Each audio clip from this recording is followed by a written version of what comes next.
I'm thrilled to announce the next chapter in the long and exciting history between Disney Parks and Star Wars. We're creating a jaw-dropping new world that represents our largest single-themed land expansion ever. And one more thing, we're not just building one of these, we're building two. It's hard to believe, but on May 31st, Galaxy's Edge will be officially 1 year old. Ever since its announcement at D23 back in 2015, Galaxy's Edge has not only become a large topic for the Disney parks, but for theme parks around the world. What once started as an answer to the wizarding world of Harry Potter has become one of the most popular sections of their respective parks. Now loading on track number 1 for a trip around Walt Disney's Magic Kingdom. All aboard! Happy May the 4th, everyone. Welcome back to Disney 24/7. Here it's Disney all the time. Before we begin, I'd just like to ask for you to really quickly subscribe down below so you don't miss a video, and press the like button if you like the content. Now that that's done, let's get into the video.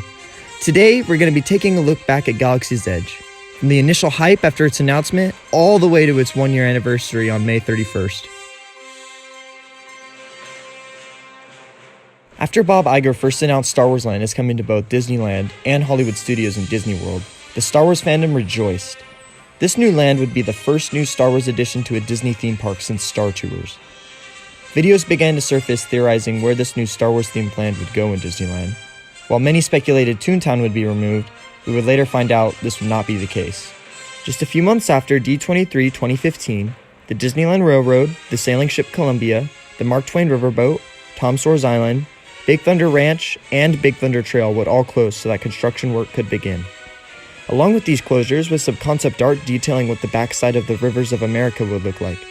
This reimagining was necessary because in order for Disney to have enough room to house the massive 14-acre land, the Rivers of America had to be cut in half. And so, construction began. When taking a ride on Thunder Mountain, it was hard not to notice the vast open plain of dirt, or to ride the tram without hearing someone mention or ask about the extensive construction zone. From the Mickey and Friends parking structure, one could see just how tremendous this new land was going to be. After a long year and a half of waiting, in the summer of 2017, Big Thunder Trail finally reopened to the public, and we could get that much closer to the construction of Star Wars Land, as it was called at the time. This was the first milestone for the construction of Galaxy's Edge, and after a year and a half, Big Thunder Trail was the first physical results of the Star Wars Land construction. About a month later, the Disneyland Railroad and all of the attractions on the Rivers of America reopened. It was at this point that there seemed to be a light at the end of the tunnel, and soon it would get a lot brighter. Not too long after the first results of this seemingly never-ending construction was D23, and with it came a boatload of information. It was at D23 2017 that we learned the name Star Wars Galaxy's Edge. We also learned that Rex would be the DJ in the cantina, there would be a Star Wars hotel next to Hollywood Studios Galaxy's Edge, and for the first time we saw a scale model of the completed land. The model itself was massive and showed us just how much detail and effort was being put into this land. And of course, lots of concept art. Despite all these announcements, the one thing that was stressed more than anything was that this was going to be your opportunity to live your own Star Wars adventure, and that your actions would have consequences in the land. This Westworld-like experience was nothing like any theme park had ever even attempted, so it was a huge risk for Disney. Fast forward to 2019 and Galaxy's Edge is nearly complete. All of the buildings have been built, and all that's left to do is touch up the land with the last remaining details. Everything was running smoothly, until it wasn't. At Star Wars Celebration in early 2019, new details surrounding the merchandise at Galaxy's Edge began to be revealed. From the new Coke bottles, which are currently at $7 a pop, to Savi's lightsabers costing $200 plus tax. Disney also announced that Galaxy's Edge would only be opening with Smugglers Run and not Rise of the Resistance, the main attraction of the land, and that there would be a reservation period for the first month of its operation. It was once the public heard about the high prices and that the land would be opening incomplete, that some Star Wars fans began to question just how great this new land would actually be. Despite the uneasy nerves, Galaxy's Edge was set to open with the reservation period on May 31st. Ladies and gentlemen, Star Wars Galaxy's Edge is now open. After the press preview night on May 30th, the lucky people with reservations began to wait to enter Galaxy's Edge for the next day. After the long queue area through Star Wars Launch Bay and Tomorrowland, guests received their wristband and were told to go to the waiting area. Everyone was optimistic and anxious to get inside, and the special laminated park maps commemorating the occasion were an added bonus. Once everyone was let inside, a lot of Imagineers were lined up to greet the guests as they walked into what they had been working on for over 4 years. As the reservation period continued, more and more guests got the chance to experience Disney's latest creation. Once the park opened to the public, however, it seemed complaints and accusations grew online. And soon another cast member came over and in slightly plainer terms told us the blades were illegal here in the Black Spire outpost and hammered home his point by helping me secure the lightsaber in its case as I finally grasped his point. It seemed that the three main complaints about Galaxy's Edge at the time were that it was an overpriced shopping mall, had no content from the original and prequel trilogies, and had little to offer for kids. But the reason many classified Galaxy's Edge as a failure was because of the low crowds in what is usually the busiest season of the year for Disneyland. While Disneyland was having lower crowds than usual, this was not because Galaxy's Edge was a failure. You see, Disneyland is a much smaller resort than Walt Disney World, and tends to be a park primarily visited by California locals, many of whom are annual pass holders. When tourists are trying to decide where to spend their vacation money, 9 times out of 10 they will choose Walt Disney World, simply because it has more to offer with its 4 parks versus Disneyland's 2. The summer of 2019, Disneyland had blocked out a majority of their annual pass holders because they were anticipating a greater number of guests because of Galaxy's Edge.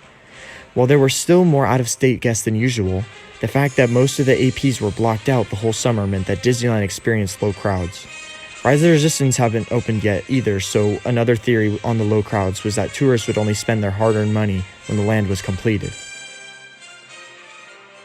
On August 29th, Galaxy's Edge opened in Walt Disney World.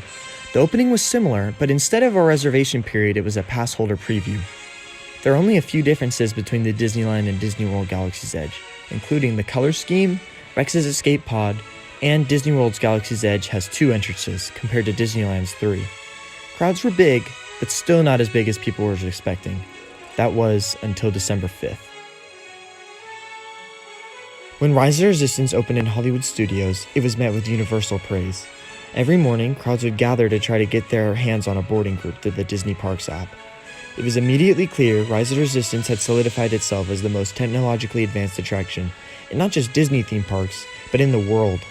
A little over a month later, on January 17th, Rise of the Resistance opened again, but this time in Disneyland. Opening day saw people lining up to get into the park as early as 2 in the morning. While there was really no need to arrive this early because of boarding groups, which eliminated the need for a standby line, the cast members still had a few tricks up their sleeve to entertain the die-hard fans who were anxiously waiting to ride. Ever since their respective openings, both Disneyland and Hollywood Studios had the notorious 8 a.m. madness. Let me just tell you from personal experience, it's one of the most stressful things I've ever experienced. Time after time again, the crowds returned every morning at 8 just to have the chance to get a boarding group. Because even if you arrive early, there's still a possibility you may not acquire one. It was clear that Galaxy's Edge was not a failure, just incomplete at the time. But now, with an experience like Rise of the Resistance, Galaxy's Edge seemed like it was never going to be empty again. Until it was. They are closing Walt Disney World in Orlando and Disneyland Paris through the end of the month, following the earlier announcement of Disneyland in California closing Saturday, all because of the coronavirus. Friday, March 13th and Sunday, March 15th were the last operating days of Disneyland and Disney World since the nationwide stay-at-home orders. As of the recording of this video, no date has been confirmed for the reopening of either resort. This obviously means that both lands have been closed for almost 2 months now, and will most likely remain closed through its official 1-year anniversary, thus wrapping up the bizarre history of the lands thus far.